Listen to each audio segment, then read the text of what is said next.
영부인 김건희 씨의 사주를 한번 볼게요. 자, 이민대원에 53세 들어와 있죠. 올해 내년이 54세. 원래 이민대원에는요, 이 신자전생의 역마대원이거든요. 역마대원에는 외국도 나가기도 하고 또 잘 돌아다니는 거거든요. 그래서 아마 지금 외국을 드나들고 그러시잖아요. 그런데 이제 문제는 뭐냐면 을사년, 내년이 을사년이잖아요. 25년도가 을사년이 들어오게 되면서부터 어떤 현상들이 일어나냐면 신금이 편재가 됩니다. 편재라는 거는 재물이 되겠죠. 만약에 아버지가 살아 계셨다면 아버지의 문제가 되기도 합니다. 내 재물, 배우자, 또 내 부모, 내 직장 다니면 직위 같은 거, 이런 것들이 전부 다 형살이 되는 거거든요. 형살이 된다는 건 벌을 받는다는 거죠.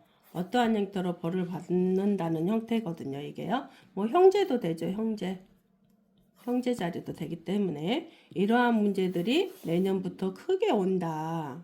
그래서 조금 그 전에부터 제가 항상 영부인님 조심하라고 했었거든요. 그리고 또 일사년 하반기쯤 되면은 안개 쓰이듯이 뭔가가 보이지 않는다. 뭔가가 보이지 않는 형상국으로 흐르거든요. 그래서 이제 굉장한 그 타격을 받는 그런 형상국으로 흘러갑니다. 또 임수가 편관이 되죠. 편관. 이게 이때는요, 주변에 자기 어떤 사람들과 어떤 큰 무거운 짐을 서로 나눠, 그리고 아니면 어떤 돈이 생겼으면 이익 분배하는 거, 이익 분배, 이런 현상국들이 생기거든요. 그래서 큰일을 굉장히 감당을 해야 되는데 내가 그 큰일을 감당하는 사람 위치에 있더라면 정말 정직해야 되겠죠. 아니면 이러다가 큰 일이 이렇게 운이 안 좋을 때 올 때 큰 일이 벌어지기 때문에 그렇습니다. 근데 나만 그런 게 아니고 다른 사람, 형제, 주변 사람, 자기 주변에 있었던 나를 믿고 나를 지지했던 그런 어떤 사람들이 전부 다 배반한다는 거잖아요. 아니면 그 사람들이 다 다치는 거거든요. 다치는 거. 내 주위 사람들이 다치는 거. 전부 다 잘못하면 감옥에 갈 수도 있고 벌을 받을 수도 있고 문제가 생긴다는 거거든요. 이게요. 이 평생궁예가 어떻게 되어 있냐면 본래 이 김건희 영부인님은요. 본래 예지력이 있어요. 그리고 직감 능력도 있고 꿈도 잘 맞고 그런 능력들이 있거든요. 근데 그런 것을 정말 잘 써야 되거든요. 본래는 사람 살리는 데 써야 돼요. 그것을. 그런데 내 이득과 또 내 주변 사람들의 나와 같이 함께하는 그런 사람들과 이득을 위해서 그런 것들을 쓴다거나 그러면 문제가 생기겠죠. 왜냐하면 이런 사람들은 정말 사람을 살리려고 태어났거든요. 근데 그걸 망각한 거죠. 그래서 언제부터 또 그게 망각이 됐냐면 53, 60, 43세부터 조금 그런 망각들이 오지 않았나. 그때도 마찬가지로 또 그 뭔가가 씌어서 이렇게 보이지 않는 그런 현상국. 내가 그래서 현실을 모르는 거예요. 현실의 세계를 잘 모르고 어떠한 그 뭐라고 써? 꿈속에 어떤 그 몽롱한 그런 상태? 그런 상태이기 때문에 현실을 잘 감각을 몰라요. 그렇게 되어진 상태가 되기도 하거든요. 이게요. 자체가 남의 말을 듣지를 않아요. 그냥 내가 임금이고 내가 오로지 내 말만 다 들어야 돼 라는 어떤 임금의 이치라는 거, 우두머리, 최고 이런 거에 이렇게 평생 자체가 그래요. 그렇게 하기 때문에 남의 말도 잘 안 들어요. 자기가 하늘이라고 생각하기 때문에 자기 자신이 하늘이야. 그래서 너희들은 내 밑에 있어 라고 이런 걸 가지고 평생궁에서 가지고 왔기 때문에 좀 그렇죠. 근데 대통령 그 부인으로서의 어떠한 처신을 잘해야 된다. 그런데 이제 좀 운이 참 안 좋을 때는 이렇게 돼가죠. 근데 또 다른 운을 제가 한번 봤더니 어떤 현상국이 되냐면 현재 53세까지는 돈도 굉장히 많이 들어오고요. 다른 사람이 하는 것까지 나한테 돈이 다 들어오는 거거든요. 그런 형상으로 되어 있더라고요. 보니까. 그런데 54, 55, 56세까지 보면은요. 어떻게 되냐면 나 자신도 재물도 이게 부모도 되죠. 이제 아버지는 안 계시기 때문에 어머니라고 이야기할게요. 어머니, 재물, 나 이게 전부 다 벌을 받는 형태로 되어 서 형살이 들어와 있어요.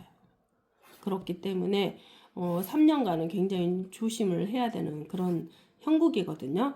근데 아마 일이 꼭 이렇게 벌어지려고 할 때 이미 일은 일어나 있겠죠.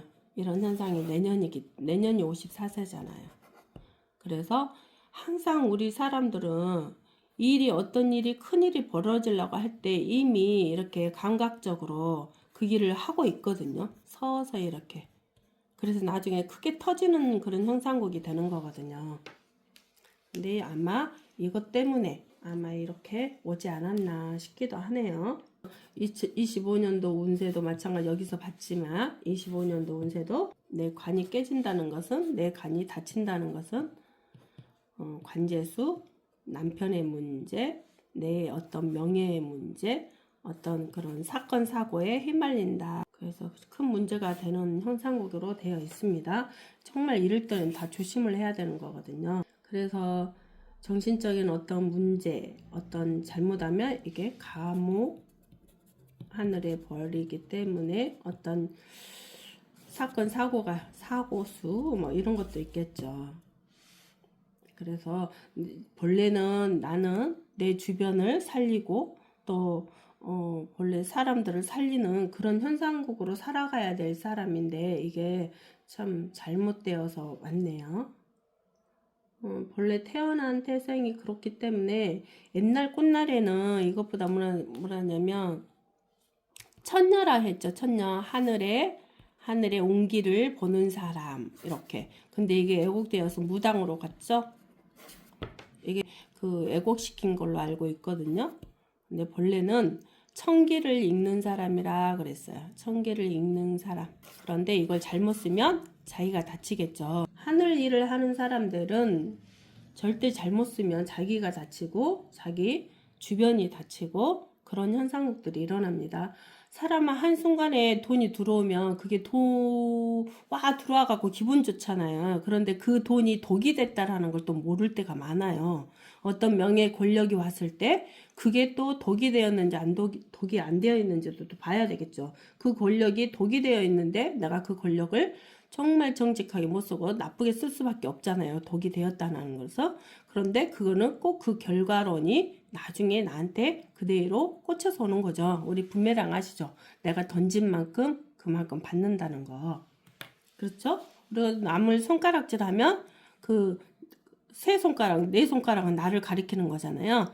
결론은 내가 받는다. 그래서 이런 것들을 좀 사람들이 많이 생각을 하면서 살아야 되는데 지금 너무 심각하기 때문에 좀 제가 안 좋은 말은 안 하려고 했는데 꼭 알아야 될 부분인 것 같아서 제가 이렇게 사주 풀이를 해 보았습니다. 자, 오늘도 여기까지 시청해 주셔서 감사드리고요. 좋아요, 구독 꼭 부탁드릴게요.